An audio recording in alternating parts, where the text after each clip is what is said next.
They used to call it NAFTA. We're going to call it the United States Mexico trade agreement. In an announcement from the Oval Office today, Donald Trump revealing the U.S. and Mexico have reached a bilateral understanding on trade, months into NAFTA negotiations aimed at modernizing the 24-year-old pact.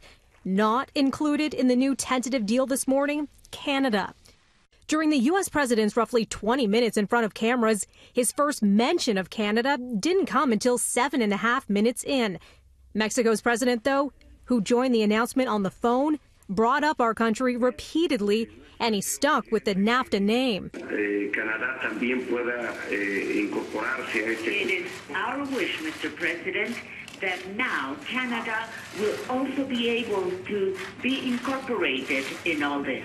Canada will start negotiations shortly. I'll be calling the Prime Minister very soon. The Prime Minister's office confirming Justin Trudeau spoke with Mexico's president yesterday, saying in a statement the leaders discussed the ongoing negotiation of NAFTA and shared their commitment to reaching a successful conclusion to this agreement for all three parties.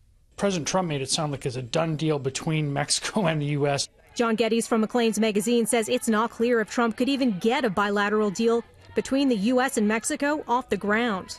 To renegotiate NAFTA, he had to go to Congress last summer, a year ago, and ask for permission. What he asked for permission for was to revise and modernize a three-way trade deal. He didn't ask permission to cut 2 bilateral deals or 1 bilateral deal with Mexico.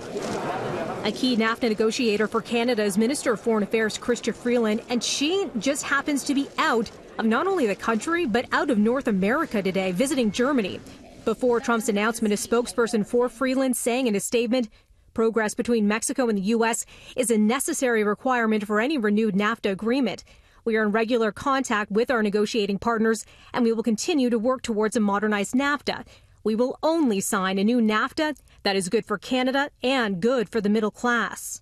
An update from Freeland today. She is ending her trip abroad early, now set to fly to Washington tomorrow to rejoin NAFTA talks. So what do all of these developments mean for the average Canadian? That was another question we put to John Geddes from Maclean's. Sure, the average Canadian is going to think, oh my goodness, the Americans are playing hardball here in a big way. Canada's going to have to cave.